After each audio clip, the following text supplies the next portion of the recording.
Jay Finning here, and I want to tell you guys about 4 Wheel Online. For over a decade, 4 Wheel Online has been bringing the best truck accessories and truck parts to enhance the appearance and performance of all trucks and SUVs. They are dedicated to providing an extensive range of upgrades that will match any make or model on the road. Their truck products cover everything you need to give your truck a custom look and added functionality. And if you need a tire and wheel package, head over and use the configuration tool.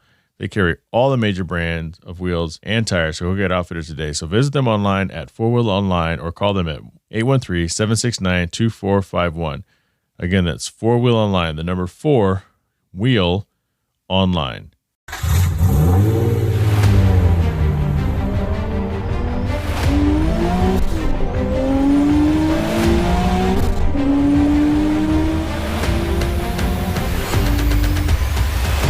This is the Hard Parking Podcast, brought to you by Right Honda out of Scottsdale, Arizona. I am your host, Jay Finning. Coming up on today's show, 15 minutes with the Adam Carolla. For the Q&A segment, I am joined by Joe Tanalia of Right Honda. His first time actually being on the show. We answer all your crazy questions. And find out why Ozzie B decided to sell not one, but 2 Acura NSXs, bought an NC1, which is the 2017 to 2022 Acura NSX. Before we go any further, I just got back from Disneyland. Got a couple takeaways from that trip. Thought I would go ahead and share them with you all. First off, the hotel that we were staying at the JW Marriott in Anaheim. Really nice, but I went down to get a drink. I got a Macallan 12. For me, the Macallan 12 is kind of an old standby. I usually pick between that and Glenfiddich. Every once in a while, I get something like Blanton's if it's available. That's an $18 to $22 drink. The Macallan 12, really. Worst case, $25. That was a $35 drink. Let me explain this to you. Now, and it's easy to say, okay, you're in Anaheim, you're by Disneyland, everything's going to be a lot more expensive. And I don't necessarily subscribe to that as someone who used to travel every week and stay at multiple hotels and order multiple drinks. And that's usually how I kind of weigh the pricing on a menu. It's a scale. If I say, okay, well, let me look at the stuff that I'm used to paying money for, and that'll tell me ultimately if the steak is overpriced, if the liquor is overpriced. $30 for a Macallan 12. I don't think it was the triple cask, but it better have been for that amount of money. Because the very next night, we were eating at a very popular Mexican restaurant located just outside a couple nightclubs. And I noticed they had Clase Azul Reposado, which is my favorite tequila. And they had Don Julio 1942, which is my wife's favorite tequila. These bottles are $180 each on a good day retail. Give or take $20, depending on where you are in the world, depending on where you are in the country. One of them ended up being $30. One of them was $35. So you're telling me the Mac 12 costs as much as Don Julio 1942 or Clase Azul Reposado? Get out of here. Second takeaway is we took our freshly minted 3-year-old grandson. That's right, I said grandson. Well, we had a lot of fun. Let me go back with something. So my wife's always done this thing, and I was like, look, the kid's not going to remember. It may seem like the kid's having a good time, but these kids, they don't know any difference between going to the park and sliding down the slide and yelling and screaming, or taking them to Wolf Lodge, which she's done before. So this was no different. I said, why? Here's the deal. It's like the baby shower or the kid's first birthday is always the big one, and it's really for you, the parent. It's for everybody else. It's not for the kid. The kid has no idea. You're creating memories for you. You're not creating memories for them. And even if you show them pictures when they get older, they still don't remember that. It's just proof that you weren't a total jerk when they were 1 year old, that you actually threw this larger than life, probably the most expensive birthday party you're ever going to throw for the kid when they turn 1. So it's this thing where you see people do this all the time. Sometimes you travel with infants because you have no one to watch your kids. But, you know, when you do these things and you're like, well, I'm doing it for them, for the memories are for you. Make no mistake. And there's nothing wrong with that. But make no mistake, those memories are for you. They're not for the child. So we end up going to Disneyland. We take little Zeke. And that, by the way, his mother should be doing that, not grandpa and grandma. But we had a lot of fun. But just saying, My wife said, hey, I want to take Zeke. I said, hey, why don't you ask his mother first if it's okay that we kidnap her son for a weekend? So she asked, and of course she said yes, because she's at that age where she's more than happy just to, like, I don't want to deal with him. You guys, I'm living the life. I have no responsibility, very little. Don't pay rent, don't pay anything else. It's another long story. But just before we leave, she says, goodbye. Mommy's going to miss you. Nana didn't invite me. Nana is what my wife wants to go by instead of grandma because she hates being called a grandma, which I understand. But it is what it is. You are the grandma. Sorry, babe. You are the grandma. But for my daughter to throw that jab in there, it really upset my wife. And I said, wait a minute. Why are you upset? This is who she is. If she wanted to go, she could have told you a month ago, 2 months ago, when you said, hey, can we take your son? Yeah, sure. Instead of, oh, I want to go. Mothers out there, fathers out there, don't wait for your parents to plan these events for your children. If you're really trying to spend time with them, you plan those events, and then you ask other people if they want to go. But don't pull this shit at the last minute and say, well, I was never invited. It's your kid. You should be the one initiating this. Don't lean on mommy and daddy for making the plans for your child and then getting upset if you aren't included. So anyway, we're at Disneyland, and I will say this. There's a certain sort of patience you need to have when dealing with a child. So for those of you who have children, you know what I'm talking about. For those of you who do not, listen to me. Don't spend a ton of money going to some big theme park or to some big event. Take them to the local park. Take them in the yard, turn the water hose on and spray them off. They're going to have just as much of a fun time than if you go and spend $1,200 or so for a weekend out. Plus, you don't limit to yourself because this poor kid, half the stuff that would have been more fun, he's not tall enough to go on. By the way, his favorite 4 words are, I don't want to. No matter what it is, even if he does want to, that's his favorite words. I don't want to, blah, blah, blah. But I don't want to, blah, blah, blah. And while he was pretty good, he only lost his shit once. And that was on Saturday. And that was in front of me because I wouldn't let him crawl underneath the rope to get to Mickey Mouse. He started to, and I pulled him back, and he just lost his shit.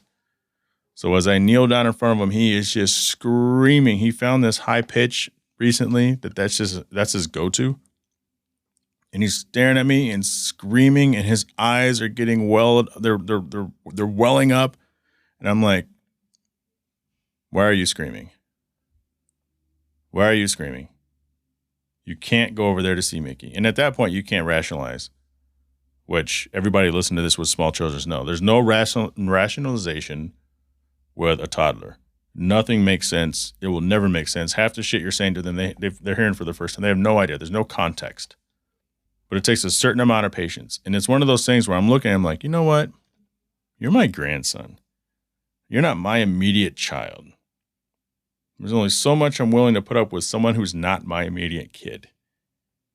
You are damn lucky you are adorable. But this shit has got to stop. And that was Saturday. Sunday, that was after a long day at the park. Sunday, by noon, this kid had already busted out crying 4 times over stupid shit. Stuff that doesn't make sense. Because he's 3.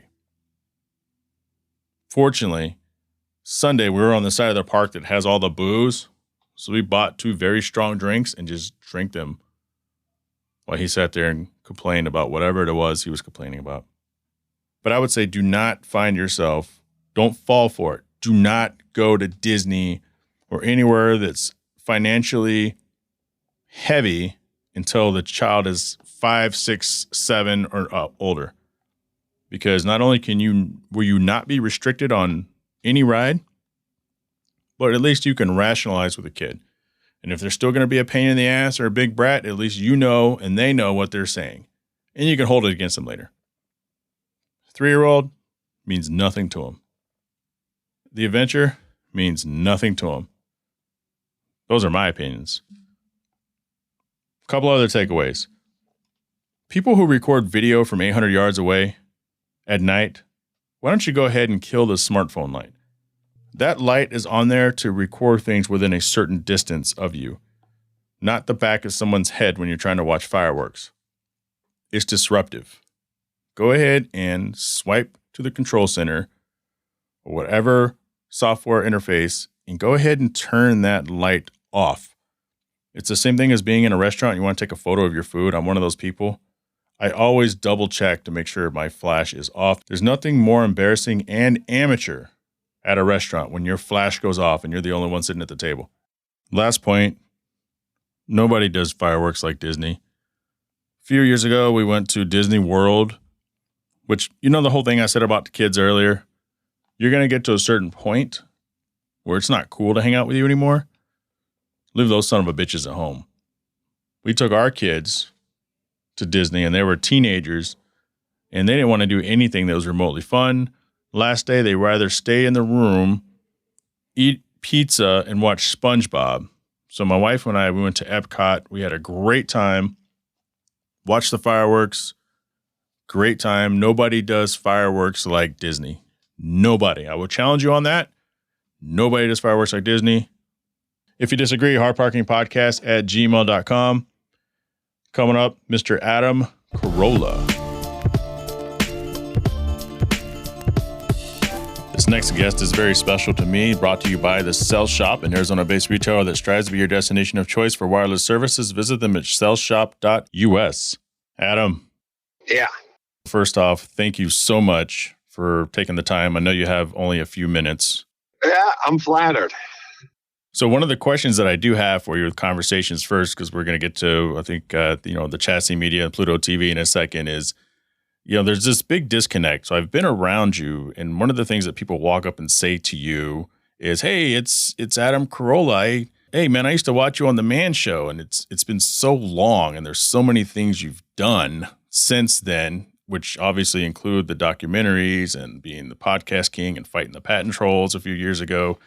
Is there still a big disconnect between people who consume stuff on TV and maybe audio via podcast? I don't know, where we're at as a nation or world in terms of, consuming entertainment or infotainment. I mean, we were, I know what young people do. They don't even, they cut the cable, they watch everything on their phone.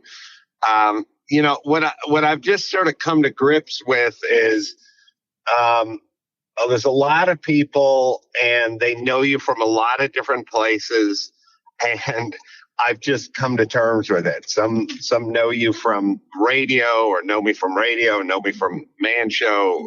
Some watch Catch a Contractor, some read the books, some listen to the podcast. It's just, I guess it's important to be diversified. I guess I am. And I don't really think about it much. I just put my info out there as much as I can, and I'll let the chips fall where they may.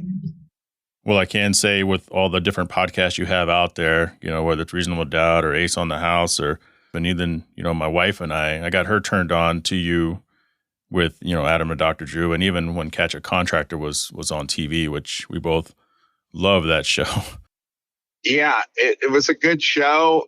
People sometimes bring it up and they say, why is that show not on the air anymore? And I just go, I don't know. We did it for 3 seasons and now we don't. I've always been very sort of neutral about that, agnostic about it. It just, you work and then you stop working and then you go work somewhere else. I guess I've been philosophical about it. Speaking of working, years ago, and you probably still touch on this. So I'm like yourself, I didn't make a lot of money for the longest amount of time. And then I started doing healthcare contracting. And I wouldn't say that I'm a rich guy, but the first year I did that, I paid more money in taxes than I'd ever made in any given year. And there's a big thing out there where people say, well, rich people need to pay more taxes and, they need to pay their fair share. And I know that's kind of a hot point for you, but I don't know why people don't kind of understand, like not everybody can write everything off like Bezos. So we're not Right. talking corporations, but like people don't understand. I think when you go from making $24,000 a year to like $120,000 a year, you hit this other tax bracket. I mean, do you think that's just something people just aren't going to understand and keep pointing up at the people who make more money? Like, I'm not trying to defend rich guy here, but to me, it's just kind of basic math. Like, the more you make, the more you pay, the more they take. People are simplistic about things, but they also buy into narratives that they're predisposed to buy into. White supremacy is a big problem. We live in a racist nation. Rich people don't pay taxes. Rich people don't care about poor people. All corporations just basically make money off the backs of the workers they exploit. It's all just sort of convenient thinking for people who don't want to think. And it's also a way for people to kind of protect themselves.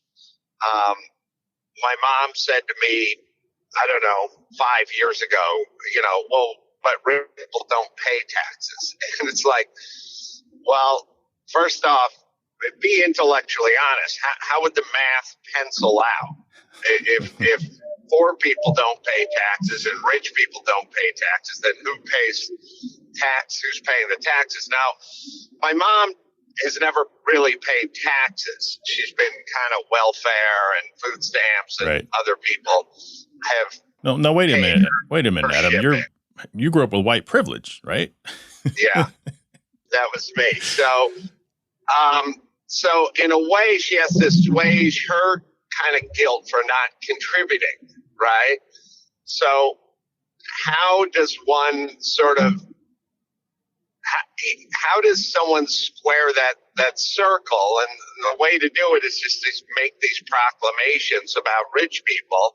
And then once you've figured out, or once you've made the proclamation that rich people don't pay taxes, then you don't. It's also just, it's an overly simplistic pablum that politicians know is BS. And I obviously pay tons in taxes, and the fair share argument, literally use fair share fairly, pardon the pun, Right. then you just go, how many families live in California? And you go, I don't know, 10 million. Okay, 20 million. Okay, what is the average amount that those families pay in? The average amount is $27,000 a year. Okay, well then that's my share. Right. I mean, unless I'm receiving something that is above and beyond what other people are receiving, then my fair share is whatever that number is. And I'd be more than happy to pay my fair share. But I don't pay my fair share. I pay 1,000 times more than my fair share, while getting no extra benefits whatsoever. So I would literally use the share argument against them. If you told me and any of my wealthy friends that they were literally going to now pay their share, literally their share, as if we're all sitting at a dinner table and the check came by and it was trying to whack it up 5 ways, well, that would be the best day them and their accountants ever had. Right. No, you're gonna be picking up a few of those meals around that table.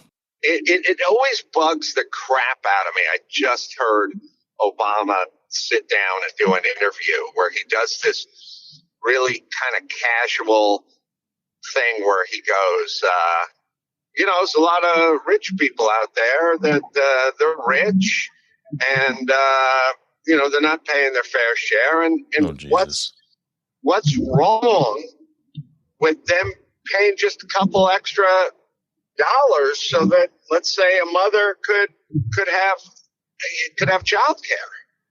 It's like when he says it that way, it's always like, of course. What's wrong with a guy who's wealthy paying a little bit more? So someone could have child care. But obviously it never works that way. It's just them trying to get more money from everyone all the time. And that mother never seems to find her child care. But I would just basically argue, what is it my business if you have kids and you don't want to take care of them? That's not my business. That's your job. Yeah, that's right along. So there's a video you did a few years ago that I send to everybody. I won't tell you who to vote for, but I'll tell you who not to vote for. And that's kind of like that perfect, that's kind of like that perfect example. I love hearing your podcast, obviously, but when I tell people that, I've met Adam before and the guy is quiet as hell. Like, he really doesn't say shit unless you walk up to him and start a conversation. And the first reaction is always, really? It's, you kind of keep to yourself like that. Is that just, is it because you're hyper vigilant? You just, don't want to be like, hey guys, I'm showing up with my, banana yellow suit. So I want everybody to know who I am. No, you show up in kind of a non-assuming, kind of a flannel top, with Sonny and the rest of the crew, and you just kind of keep to yourself. Is that just something that's happened over the years, or has just kind of always been like that? I've always been kind of, fly under the radar guy. I've never owned a convertible. I don't really like being front and center. I like observing, kind of quietly, looking at people and life and the way people work. And I've always been that way. And then when it's time to say something, it's time to say something. That's kind of the way I've always been. But I think maybe some people look at it as some sort of duplicitous approach to life. I've never really thought of it that way. I'm quiet most of the time. I do like to observe and study. And then when it's time to talk, it's time to talk. But also I get paid to talk. So, I don't. True. It's kind of my job. So I do realize there's a part of it that is like any job. You have to show up and you have to produce. It's your job. And and that's how I approach life. And then when you're off the clock, you can go back to being quiet. How long did it take you to get used to doing things like Monterey Historics? Stuff you typically see the second generation wealthy, the Pebble Beach type polo type person do, but you're that guy. You still remain incredibly blue collar in your appearance. But how long did it take you to get used to that, and to go from, holy shit, I can't believe I'm here, to, I'll be there and we'll just kind of hang out and do whatever we want to do and leave? I probably went to Pebble Beach and to the historic races maybe 3 times. And then at a certain point, I sort of thought, I think I could do this with these people. I wasn't sure. I did feel out of place. Yeah. Coming from where I come from, I didn't really have any kind of pedigree for it at all. But I just sort of realized, I think I want to try this. So I just showed up with a car 10 years ago, basically. And I've raced it every year since. And I have a very different background than a lot of those people, but certainly not all of them. Sure. There's a lot of regular folks up there. Most of them have some sort of history. Their dad raced, amateurs or something. There's some pedigree normally, but not all of them. And also they're very accepting, friendly group. They're not snobs. Show up, bring your car, race, have a beer. The first question isn't always, so what do you do for work? No, I think people have this, sort of fallacy that these guys are some sort of elite snobs and they don't like outsiders. And it's kind of, again, it's back to my mom and what she thinks rich people are like, but they're really not that way.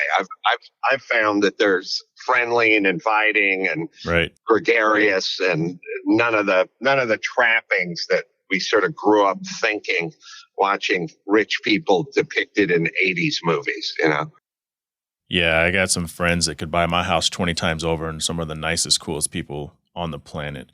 Let's talk about Chassis Media and Pluto TV and racing with going racing with Adam Carolla and, man, the 24-hour war, uppity, winning the race, the life of Paul Newman. Like, those are fucking incredible documentaries. You know, why did you decide to get into that? And, you know, how are you making them so good? And where can people find all that stuff? People can go to our Chassis, CHASSY channel on Pluto TV. I think it's 687, and watch everything for free. It's all there. I just wanted to tell those stories and tell them as best I could. And I think we definitely accomplished it. Unfortunately, Jay, I got to hop. I got late for a podcast, but I do thank you for taking the time to talk to me. And I do thank you for taking the time to listen. Yeah, Adam, thanks for coming on the Hard Park podcast. I know you have to run. Love to have you on at some point for a longer conversation, but thanks again. Yeah, we can do that. Thanks, Jay. Yep, bye. I want to thank Adam Carolla for coming by the show. Actually, I want to thank Adam Carolla for being able to take my phone call, or actually give me a call on his way from point A to point B. Let me know what you liked about that. He's a guy who has an opinion on everything, and actually has a well thought out opinion. Not everybody likes Adam Carolla. A lot of people say things like, "Oh, that's just a guy from the Man Show," or "He's a bigot," or "He's misogynistic," or he's a racist." And as somebody who has listened to him for over 10 years, yeah, he has some strong opinions. He's definitely he can definitely be very pragmatic, but he does make a lot of sense in a lot of the things that he does say. His taste in music sucks, in my opinion, but we're from different times. And being able to have him on this show for you guys, well, let's just be honest here. That was more for me than for you. It's just a treat. Like one of those personal goals, like, oh, one day I want to have Adam Carolla on my podcast. Adam Carolla and Dan Le Batard are two people I would love to have on my podcast. I would love to have Adam back. He did commit to it. But, you know, sometimes it's one of those things where it's like when you quit a job or get fired. Yeah, keep in touch. Yeah, we'll hang out sometime. You never hear from your coworkers again, ever. Whether it's you not reaching out to them or them not reaching out to you. It's a couple emails maybe. Hey, what's going on? Laying on your feet, just thinking about you here at work. All right, cool.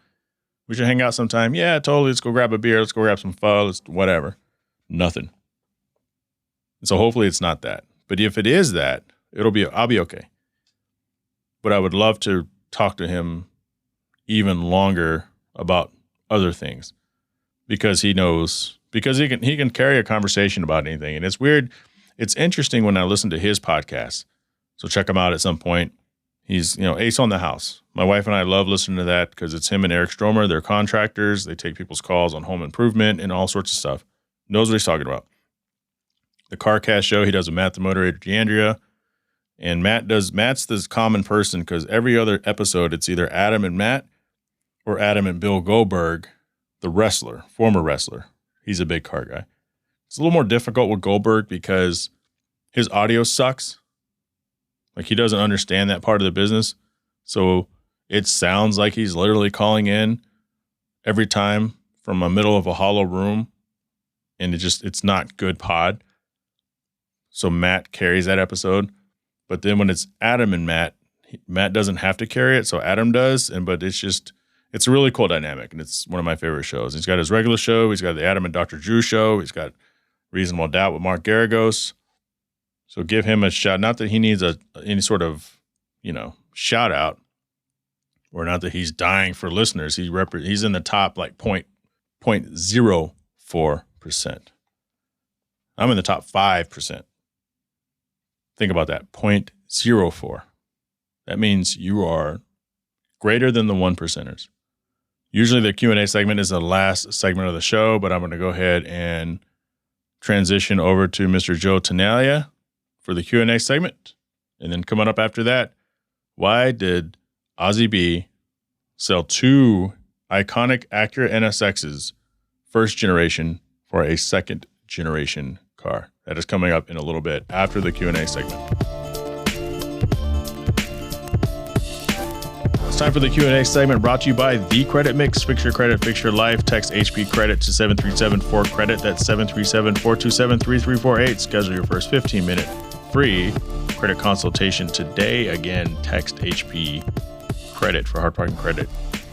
That's the credit mix, 2 double E's. Fuck, I fucked that up. That's the credit mix with 2 E's. Joe Tanalia, Digital Marketing Director, Inventory Manager of Right Honda. You guys support this podcast. Happy to actually have you on the podcast to help me with some Q&A this week. Glad to be here. Thanks for having me. All right, let's get rocking and rolling. So Rebecca asks, what are your thoughts on impatient people in traffic driving up the inside or outside shoulder on the roadway? And are you the type of person that blocks them? Do you have an opinion on that? Other than their dicks, I don't know. No, but so wait, somebody that would like pull on like through the breakdown lane? Yeah, like yeah. I mean, like when there's construction on the interstate and there's the impatient people and they just decide to go up the fucking like shoulder, the inside shoulder, the outside shoulder. I mean, I've been there before and I've seen it happen, and then like I saw like a motorcade of like 10 people doing it. So I was like, all right. And I kind of did the same thing. So what was the situation? Because there is a situation where it seems like I understand it.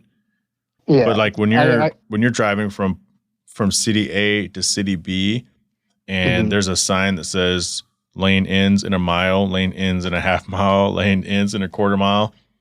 And there's the cones, Yeah. Everyone's been on the I-17 and been stuck there, so I know how frustrating that can be when you're heading if you're heading up north or something, or God forbid you're heading south and there's an accident. I've seen people motorcade through the desert just to get like off to like Carefree Highway or something crazy. No kidding. But I guess desperate times call for desperate measures.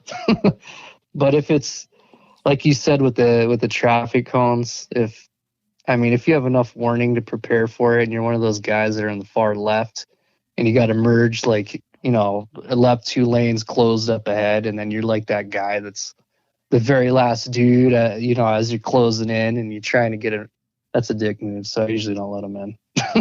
I think I've kind of turned my opinion on this a little bit because like there's a time and a place. Like I've been in a crowded parking lot this is on the road where you're on a crowded street and you see people who wish they would have exited, but they missed the exit.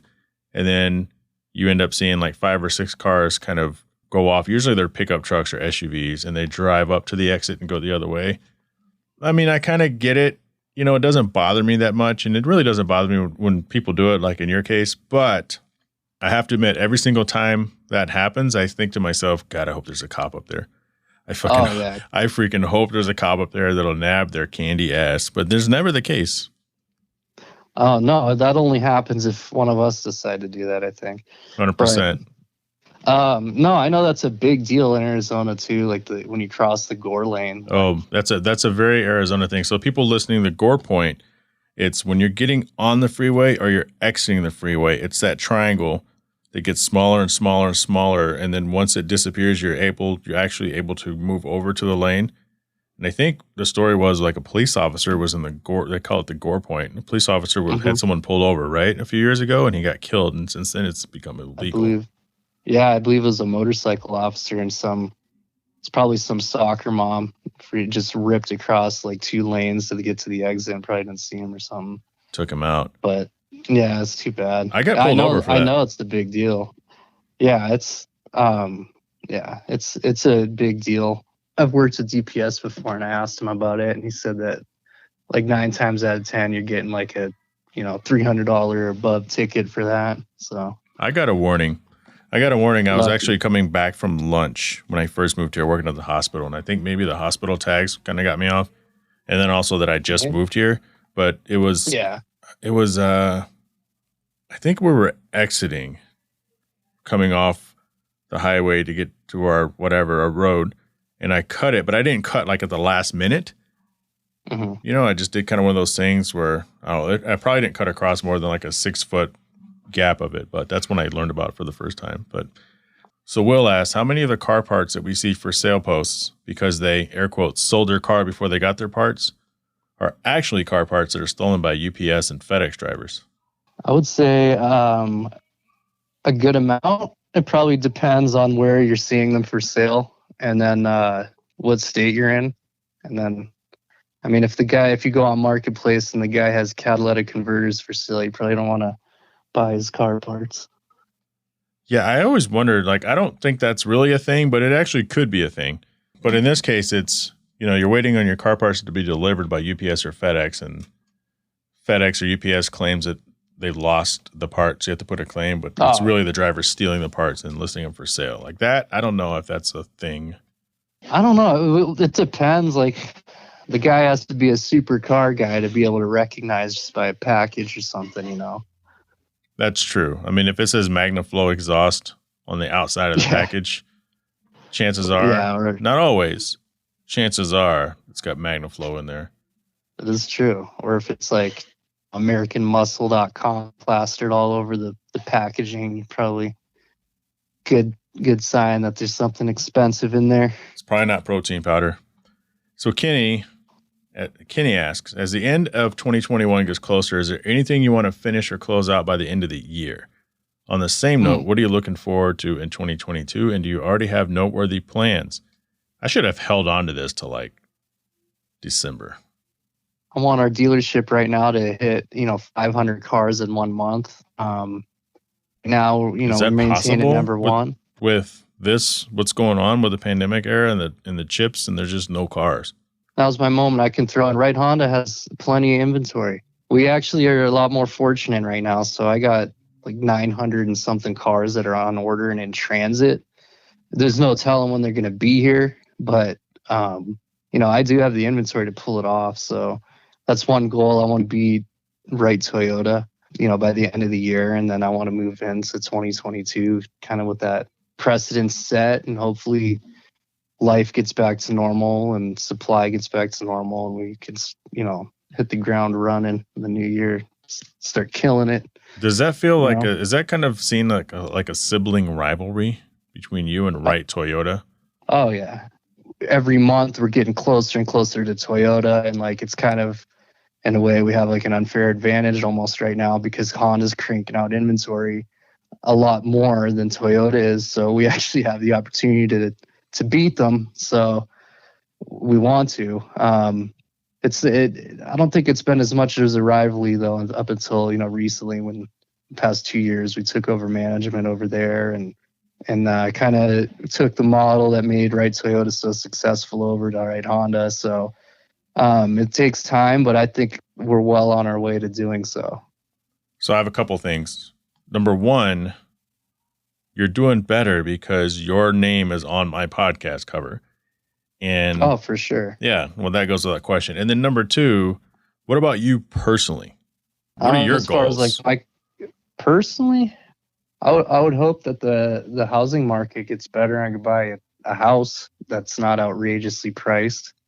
I think that would be a cool one. I've bought 3 cars in the past year, so my goal would probably be to not buy a new car, as hard as that's going to be. I thought it would be to buy 4. Yeah, there's still time. It's only October. I got 2 months left.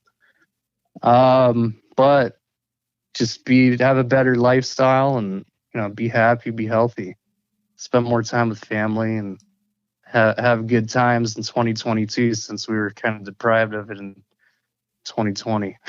Weren't we promised that 2021 would be so much better than 2020? But I mean, I guess it is a little bit, but how do you measure how much better? But I'll tell you, for me, it's getting this podcast website up. Finally, I'm almost a year behind, and I kept teasing it and I stopped talking about it. And, one of my dearest friends kind of helped show me the way, but I looked up and at the end of the day, I just don't have any time to commit to it, which kind of sucks, but I'm pecking away at it. And then as far as what am I looking forward to 2022 and do I have any noteworthy plans? The only thing I could say about that is stay tuned.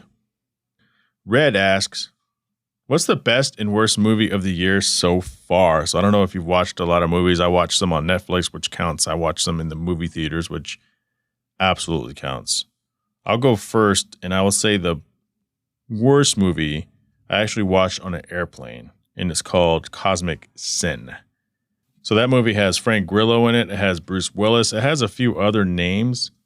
Really? And it's based in like the year 2500 and something. And I want everyone to watch it.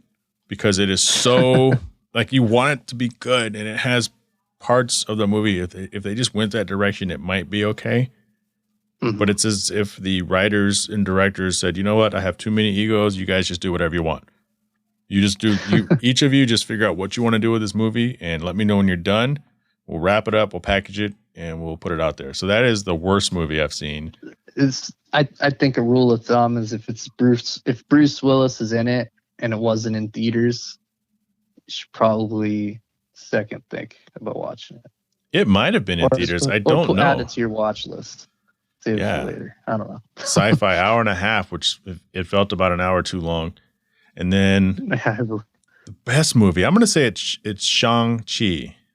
Was that new Marvel movie? It's the new Marvel movie, Shang-Chi and the Legend of the Ten Rings.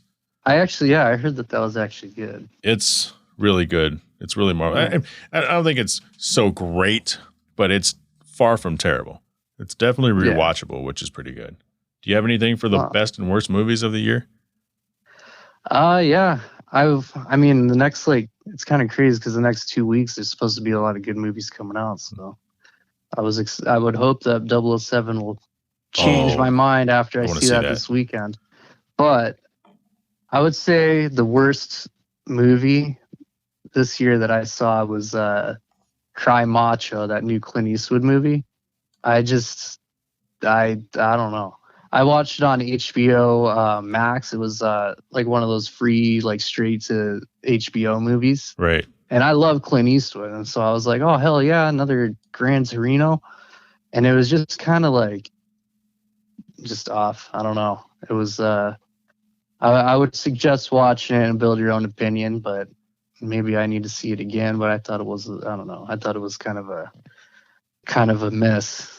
I was kind of disappointed. He's had a few of those lately. Clint Eastwood, Cry Macho, 2021 drama western. I'm looking at it right now. 59% on Rotten Tomatoes from the critics, 63% by the people. Yeah. You want to know what Cosmic Sin got? I'm going to say 39%. The people gave it a 61. Somehow. The critics, 3%. 3%? 3%. Jeez. So I recommend you check it out. We'll move on. Yeah. For new movies, though, I would say that movie Greenland. I saw that. That's pretty cool. What's Gerard Butler? That was a pretty good movie. It's a good movie. It was on Amazon, I think. I think so. Yeah. I thought that was pretty good. I never even saw previews or anything. I just saw it on there one day and I just watched it and I was like, damn, it's a pretty good movie. Gerard Butler usually doesn't make bad movies though, so. I agree. And it's not an original. I mean, it's the same thing, an Extinction Level event potentially, and people got to get safe. I mean, they could have rebranded it as that one movie. What was it, 2022 or whatever, or 2012 or something back in the day? Yeah, and what was another good movie was? It's The Tomorrow War. Did you watch that? Is that a Netflix movie? Yes. I would have to see or hear about it. I don't know. I don't remember it off the top of my head though. It's Chris Pratt. No, I don't remember. Check it out. It's not. I mean, it's not very original in its script, but it's actually a pretty good movie. If you can just stop being like, this isn't original, or oh my god, that would never happen. Well, that's Chris Pratt, and I don't think he's ever really original in his movies. Yeah, it's pretty good though. No, I'll check that out. Yeah, The Tomorrow War. The Tomorrow War. It's futuristic or something. Yeah, you'll have to watch it, and then let's do two more. Quincy asked Q. Talk to Q. He has his podcast. He's been doing it for 10 years. Actually, I'm going to get him on here because I want to pick his brain and just kind of interview him on that because it's hard to stay focused sometimes. And a lot of podcasters, this last couple of years in the pandemic era, we just decided we wanted to do this.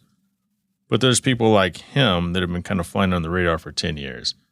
And that's, I mad respect for that. And I want to get him on here and I want to talk to him about it. But he asked, why is it that gas mileage hasn't risen significantly over the years? So he said, if vehicles in the 70s were getting 25 miles per gallon, by now, everything should be around 75 miles per gallon. I have statistical real answers to that. But, do you have an opinion on that? I guess Joe of Right Honda. I would say just because the anatomy of what it is, you got a combustible engine, we're burning gas, we're pedal to the floor sometimes, I think vehicles are a lot more high performance now. They're not, I don't know, in the 70s, what cars had carburetors, I'm sure. So like shit like that, maybe it could have something to do with it. And then probably to keep us buying gas. You think it's an inside job? I think everything in some way or another probably is.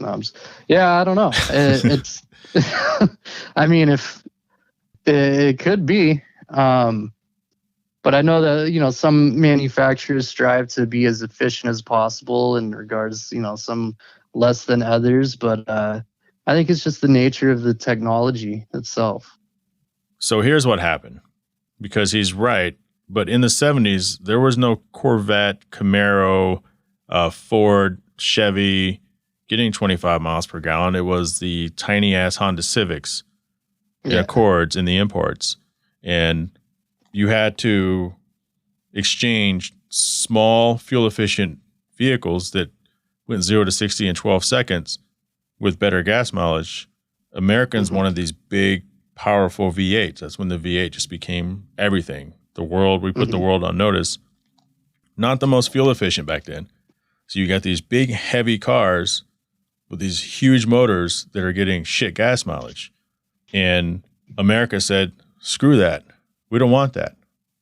And so that's why our gas mileage went from super shitty to even more shitty to now the last 5 or 6 years it's coming back around. And you can point to it.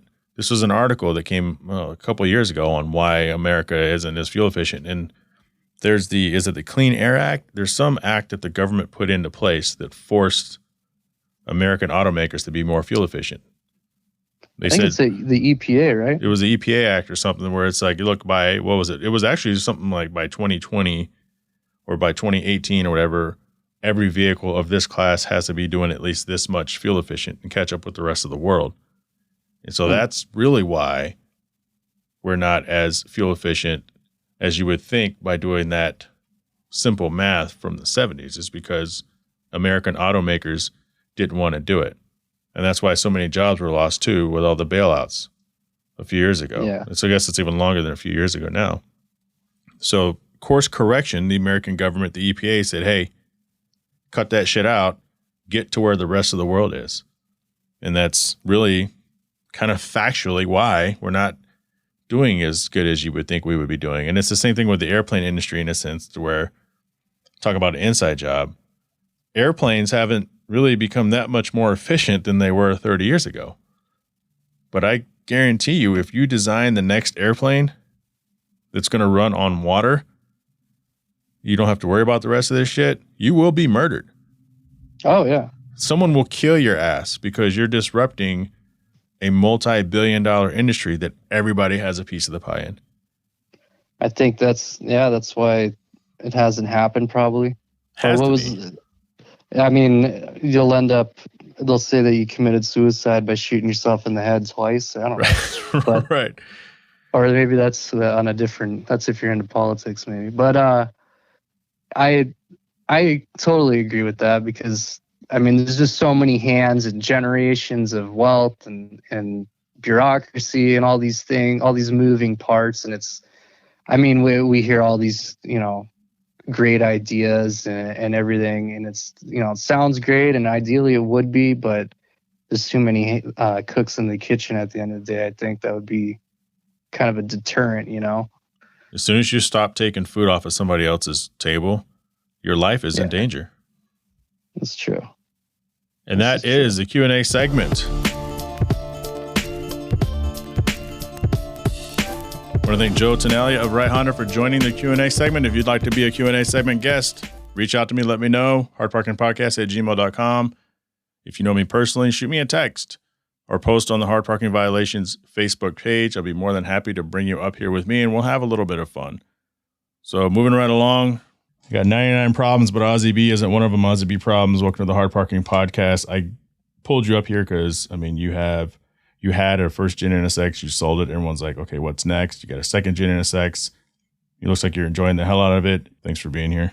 Thanks for having me, man. Yeah, I've been around NSXs for a while now. It was my dream car ever since I was a kid. So I had a bunch of them. Had two very special ones that I never wanted to sell, but I had to sell one. And the reason behind that is because I wanted the NC1. So I was going to keep my 93, the white one. Do you not have the white one? No, I totaled it. Well, I didn't total it. I wrecked it. And I was just so heartbroken.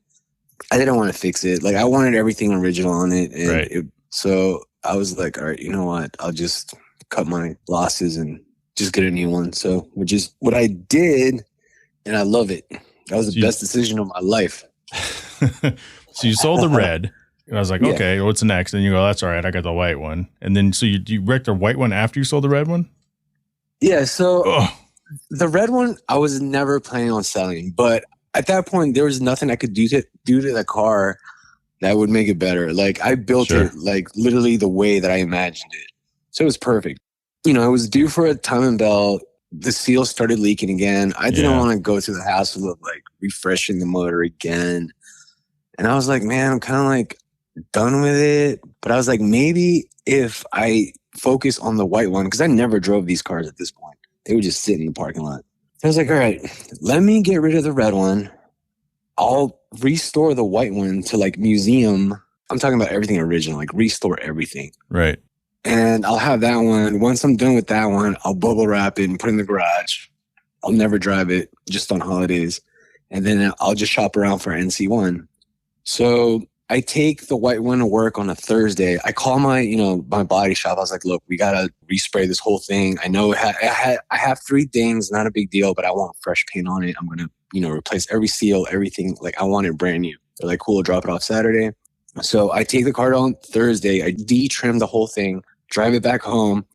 Friday morning, I wake up. I was going to take the car to work, take off the bumpers, and have the car towed to the body shop. As I'm pulling out of like a neighborhood, I get swiped. Like, some guy just hits my left front and just like rips the whole front end off. Not the whole front end. I'm being dramatic, but yeah. No, I know what you're talking about. Yeah. So at this point, like, I already knew the car was totaled. So I get out of the car. I'm just like, I want to kill this guy. Like, it took every strain in my body not to kill this guy. And he didn't have a license. Like, it was weird. And he was trying to run. And I was like, it was a big ordeal. But anyway, I was found at fault because they said it was my fault. I wasn't looking, even though this guy was like speeding like twice the speed limit. But anyway, I didn't want to fight it, whatever. They screwed me on the insurance claim, but at this point, I was just so mad and depressed. Like, I lost both of my cars. I literally felt like I lost my manhood. Like, no joke. Like, I was so sad. Yeah, my girl's like, what is wrong with you? I was like, I don't know. I'm just sad. Like, I don't know what to do. Like, I've had cars all my life. But so I was like, all right, everything, like, the dust settled. I was so mad that, like, this was probably like in June. I was like, I'm going to take off of work. I was like, I don't want to work this summer. Like, I lost both my cars. I just want to chill. I want to like do some cool stuff around the house and things that I never have time to do. So I took off the whole summer. So then I started looking for an NSX. Everybody that knows me knows that my favorite color is red with white wheels. Everybody knows me. So I stumble across this red on red, which is like, red exterior, interior, and calipers. When I saw this color combo, I was like, yo, this is my car. I have to have this. I was like, I don't know who built this car. I'm pretty sure people are going to find it ugly because it's red on red on red, but I was like, I want it. The mileage was a little higher than I wanted it, but I just called the guy. I was like, how many miles are on it? So you're talking about your Curva Red NC1. How many miles are on it? I bought it with 28,000 a month ago, and I think I'm almost like 32. But it's like, it doesn't matter though. Like, because I think like people are used to looking at the Ferraris and the McLarens and the Lambos and like, oh shit, if it has over like 10,000 miles, you might as well just scrap it. And I mean, at the end of the day, man, like that's the best value I think for these NC1s. If you could find one with 28, even I've seen some for 40,000 miles on them going for like 119. It's a fucking steal if you could swing it, man. No, I have no regrets. Like I don't care. Mileage wise, I don't care. I'm gonna drive. I'm gonna enjoy every single mile I put on this car, and I have been. And I beat the hell out of it the first week I had it, coming back from Ohio all the way to DC. And yeah, it's a supercar, but it's a Honda. So it gave me absolutely no issues. It still runs strong. Like, the best thing that I liked about the NA1s is that I could literally drive it like anywhere. I would literally be like, yo, I'm going to Florida this weekend. It's a 13-hour trip, but I would do it. And the only thing I have to worry about is like flat tires. Right. But it's a Honda, dude. These cars are just meant to be driven. So yeah, I'm going to drive the hell out of this one. God, I can't believe it's that long ago that you sold the car. So I have a couple questions for you on that. Number one, have you always liked the NC1, or they just kind of started growing on you? And then number two, do you miss shifting? Well, I've always liked NA1s. Like, a red one was always my dream car. So I love it. I miss it. This is the weird part. I do love manuals, and I know people hate the fact that all the cars are going to be like, right, paddle shifters down. But even when I had the NSX, I rented a 458 in Florida, which had paddle shifters, and it was a blast. I was like, this is a blast. I was like, shifting's cool, but like, I'd rather do this. It just makes you feel like you're in like a fancier, more modern exotic. You know what I mean? Oh, I know what you mean 100%. So ever since I rented that Ferrari, I've been like, okay, I like paddle shifting. Once the R8s came out with the Sheepy kit and like all the options they have, I was like, okay, I'll never go back to manual. Because then I drove my boys V10 R8. I drove a couple other paddle shifters. I was like, yo, this is cool. It literally feels like an F1 car. So I do miss shifting. I do miss my NA1s, but I wish I would have just bought the NC1, when it came out. I would have just built my dream car that I wanted for almost the price that I paid for. Did you love it from day one? Like when they came out, because, some people liked them, some people didn't. I really loved them a lot. And then I was like, all right, I can wait. And then after a while, it's one of those things where you're like, were you thinking about one before all this stuff happened? Or is it kind of one of those deals where you're sitting around kind of sad and shit, and then you're like, wait?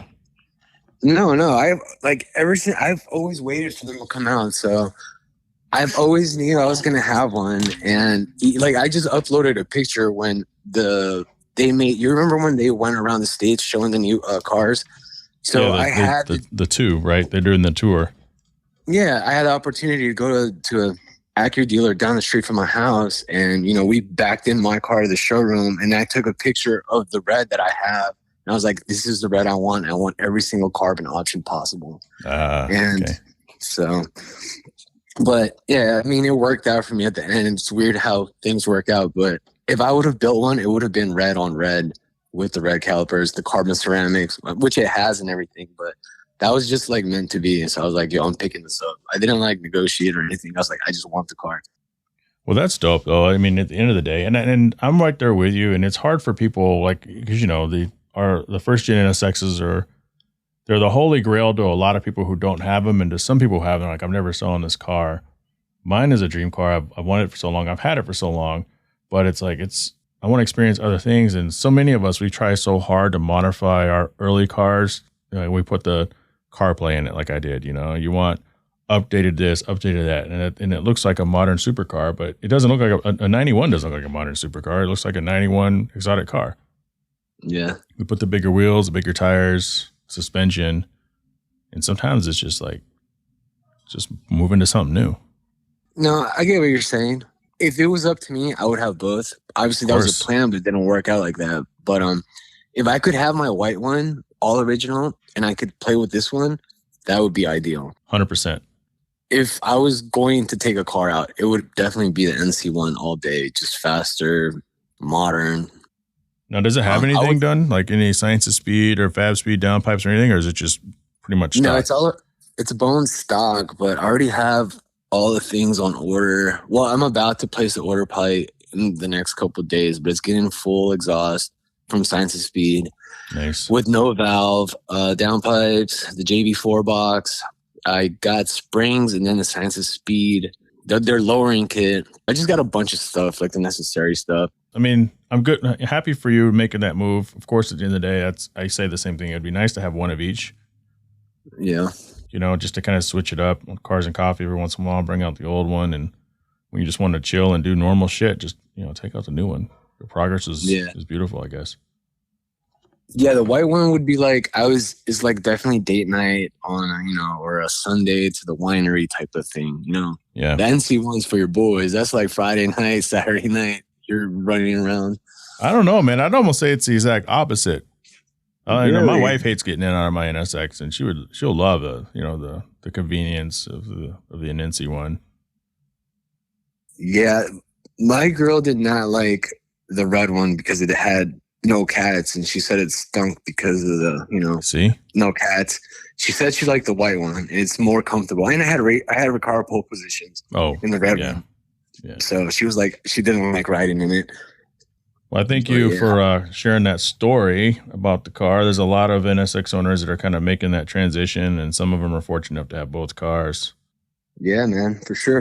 Thanks for having me, man. Aussie B Problems. That's Aussie B Problems on Instagram, all scrunched together. OZTIEBPROBLEMS. I wanted to go back and first off, thank you, Aussie B, for joining the show, talking about your NSX and why you sold your other NSXs. And thank you, Joe Tenalia, for joining on behalf of Right Honda. I wanted to go back and touch a little bit on having Adam Carolla on the show. As I'd mentioned before, the guy I'm a big fan of his.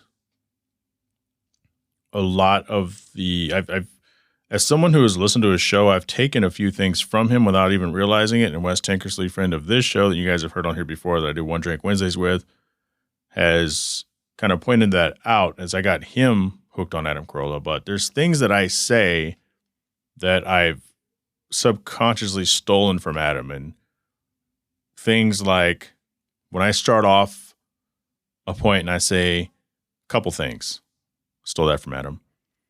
When I say things like, there's a version of this, I stole that from Adam Carolla. Me dragging my thing is, I've stolen that from Adam Carolla. So it's weird, the stuff that you absorb from the things around you and the things that you consume. And I think it's kind of funny. Special thanks to India again for supporting this show through listens.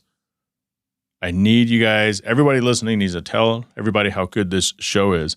Thank you for my Patreon supporters as this year we get into the last quarter. Mark Stillman, Richard Grays, Byron Jones, Roderick, which is Byron Jones, Eddie Ramos, and Catherine Cox for continuing to believe in the show and to financially support this show. Your money goes toward my editing costs of the program, Adobe Audition, and as well as Adobe Premiere Pro, which allows me to make better content for the YouTube page, Hard Parking Podcast. So it's youtube.com, Hard Parking Podcast, or YouTube, or Hard Parking Media, Thank you to RJ of Kuya Automotive as a business supporter of this show. If you own a business and you want to become a business supporter of this show without sponsoring a segment, go to patreon.com/Hard Parking Podcast and sign up. For everyone else, if you're in a position to help the podcast upgrade, join the Patreon for as little as $3 a month and get access to bonus audio as well as some show swag. I am working still on getting the actual website up. I have not got it up yet. Follow me on Instagram at JFenning. That's JHAEPFENNING, or JTravels, which is JHAE_travels. Join the Hard Parking Violations Facebook group. We have a lot of fun.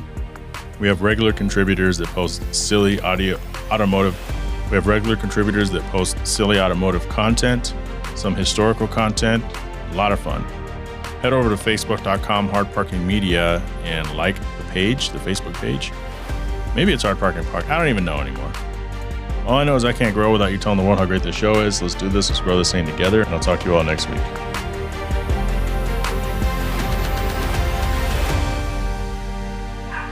Shut up!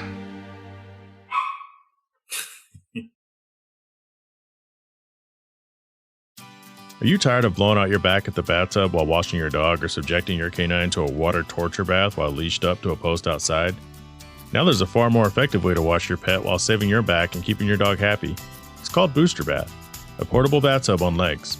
Head over to boosterbath.com, one word, and pick one up. Available in 3 sizes, this tub system features a drain, a soap cubby, and water controlling wand, this tub conveniently breaks down to be stored when not in use. Want to save 10% on your first time purchase? Head over and sign up today to make that happen. Boosterbath.com. Hey, this is Levi Epps, hashtag Mr. Financial Freedom of the Credit Mix, here with a special offer for Hard Parking Podcast fans. If you've been living with less than perfect credit for having evictions, late payments, bankruptcies, doesn't matter what it is. If it's something that negatively impacts your credit score and you're not able to get approvals for certain things, or maybe you got to pay large deposits and high interest rates, we don't want that to be you anymore. We have a program that will legally get negative items off of your credit report and keep them off. And we have a special code for a free consultation to see if we can help you. Text HP Credit to 737 for credit. That's HP Credit to 737 427 3348. Let's get you back on the road to financial freedom.